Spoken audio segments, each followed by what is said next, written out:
आज माननीय प्रधानमंत्री जी के नेतृत्व में कैबिनेट की बैठक हुई,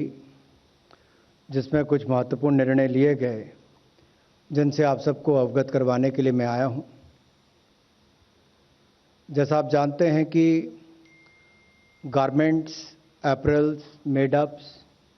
ये टेक्सटाइल के क्षेत्र में एक बड़ा क्षेत्र भारत में है, जिससे रोजगार का सृजन भी होता है और लाखों करोड़ रुपए का निर्यात भी यहाँ से होता है। तो टेक्सटाइल मिनिस्ट्री में एपरल, गारमेंट्स और मेडअप्स के लिए ROSCTL स्कीम को जारी रखने का निर्णय लिया गया है। इससे टेक्सटाइल क्षेत्र में उनको लाभ मिलेगा, निर्यात करने में निर्यात को बढ़ावा भी मिलेगा, रोजगार का सृजन भी होगा और जो भारत की कंपनियां हैं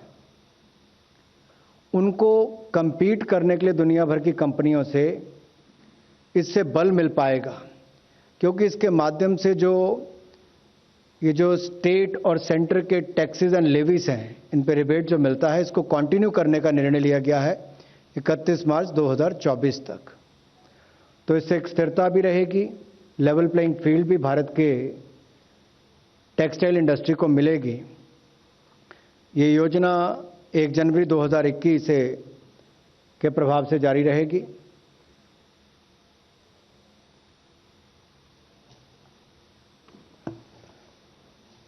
इसके अलावा जो दूसरा निर्णय किया गया है वो ग्रामीण भारत से जुड़ा हुआ है, देश के किसान, पशुपालक, डेयरी क्षेत्र से जुड़ा है और ये डिपार्टमेंट ऑफ एनिमल हस्बेंड्री और डेयरिंग ने योजना यहाँ पर हम चला रहे हैं, जिसमें कुल मिलाकर 9,800 करोड़ रुपया जहाँ केंद्र सरकार खर्च करेगी, व्यय करेगी, वहीं पशुपालन क्षेत्र में अनुमानित निवेश जो है वो लगभग 54,618 करोड़ रुपए के लगभग आएगा। इससे क्या फायदा होगा, इस पर मैं कुछ प्रकाश आपके माध्यम से डालना चाहूँगा। 3 प्रमुख योजनाएं इसमें सम्मिलित हैं। पशुधन विकास योजना, जिससे कि राष्ट्रीय गोकुल मिशन और यानी कि हमारे जो बाकी पशु हैं, चाहे देसी गाय हो, भैंस हो, भेड़ हो, बकरी हो, सूअर की प्रजातियां हो, इनको आधुनिक तकनीक का उपयोग कर ब्रीड मल्टीप्लिकेशन के ऊपर काम किया जाएगा, जिससे हमारे पशुपालकों को लाभ भी मिलेगा और उनकी आय में भी वृद्धि होगी। आउटपुट और आउटकम के आधार पर इनको इंसेंटिव दिए जाएंगे, जिससे कि योजनाओं का व्यय जो है वो उस दिशा में हो कि पशुपालकों की आय भी बढ़ सके। और कुल मिलाकर जो पशुओं के लिए जो दूसरा इसमें एक पहलू है, डिजीज कंट्रोल प्रोग्राम, क्योंकि आपने याद होगा एक बार हमने पहले घोषणा की थी, वो थी फुट एंड माउथ डिसीज के लिए, जहां पर उनकी पूरी तरह से वैक्सीनेशन, टीकाकरण हमने करना था। इसमें इसी तरह से डिसीज कंट्रोल प्रोग्राम के अंतर्गत जो livestock health and disease control है, इसको national animal disease control program के साथ जोड़कर इनकी गतिविधियों के साथ चलाने का निर्णय लिया है कि सुदूर गांव में और दुर्गम क्षेत्रों में हम पीपी के माध्यम से मोबाइल वेटनरी स्कीम्स, यानी कि पहले तो इंसान के लिए ही एम्बुलेंस जाती थी, अब हमारे जो पशुपालक हैं उनके जानवरों की देखरेख के लिए भी, उपचार के लिए भी एम्बुलेंस सर्विस को शुरू किया जाएगा। एक बड़ा कदम है उस दिशा में। और इसके अलावा जो तीसरा है वो इंफ्रास्ट्रक्चर डेवलपमेंट फंड, इसमें भी एनिमल हस्बेंड्री के लिए एक और कदम है, जिसमें डेयरी इंफ्रास्ट्रक्चर डेवलपमेंट फंड को रखा गया है। इसके माध्यम से वर्किंग कैपिटल पर इंटरेस्ट सबवेंशन भी दी जाएगी, जिससे और पशु रखने का उनको मौका मिलेगा। और इसके अलावा क्वालिटी ब्रीड्स मिले, पशुओं का टीकाकरण हो, लेकिन जो पशु रखते भी हैं उनको भी उसके लिए चिलिंग प्लांट्स हो, बल्क मिल्क कूलर हो, और प्रोसेसिंग के लिए जो इंफ्रास्ट्रक्चर बनाने की जरूरत पड़ती है उसमें भी बहुत मददगार साबित होगी। और क्वालिटी टेस्टिंग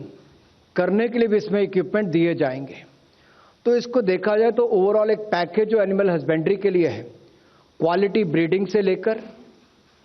और उन पशुओं की उपचार से लेकर, उनके टीकाकरण से लेकर, उनके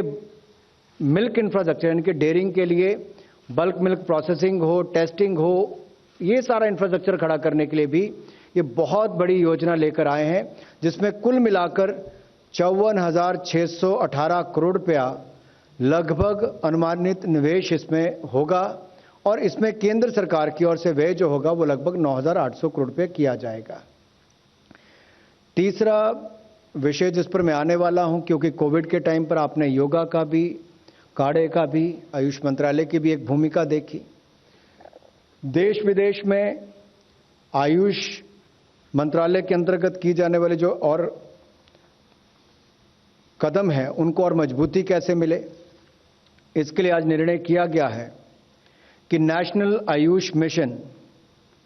को वित्तीय वर्ष 2021-22 से लेकर 2025-26 तक जारी रखने का निर्णय किया गया है। नेशनल आयुष मिशन को 2021-22 से लेकर 2025-26 तक जारी रखने का निर्णय लिया गया है। इसके अंतर्गत कुल खर्च 4,607 करोड़ रुपया 5 वर्षों में किया जाएगा। इस योजना के क्रियान्वयन से आयुष प्रणाली की शिक्षा और प्रशिक्षण का विस्तार किया जाएगा। नागरिकों को आयुष प्रणाली के माध्यम से प्रिवेंटिव और प्रोमोटिव एस्पेक्ट्स और होलिस्टिक हेल्थ केयर का लाभ उपलब्ध कराया जाएगा। लाइफस्टाइल रिलेटेड हो, उसमें भी लोग उसकी मदद ले सकें, उसका भी बल मिलेगा और इससे डिसीज बर्डन यानी कि बीमारी का जो भार है वो भी पूरे हेल्थ सिस्टम पर भी कम होगा, लोग स्वस्थ भी रहेंगे और हमारे आयुष मंत्रालय के माध्यम से जो हमारी पद्धति है जो कई हजार वर्षों से लगातार देश में चल रही है, उसको देश और विदेश में भी और लोकप्रिय किया जाए। इनसे सामान्य स्वास्थ्य में भी सुधार होगा, बीमारियों की रोकथाम भी होगी और नुकसान पर खर्च भी कम होगा। इसके अंतर्गत 12,000 आयुष हेल्थ वेलनेस सेंटर्स स्थापित किए जाएंगे, देश भर में किए जाएंगे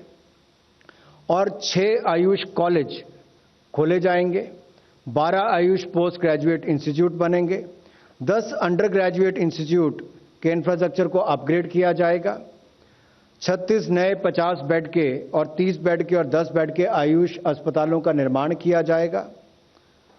और 101 जो हाल में चल रहे एग्जिस्टिंग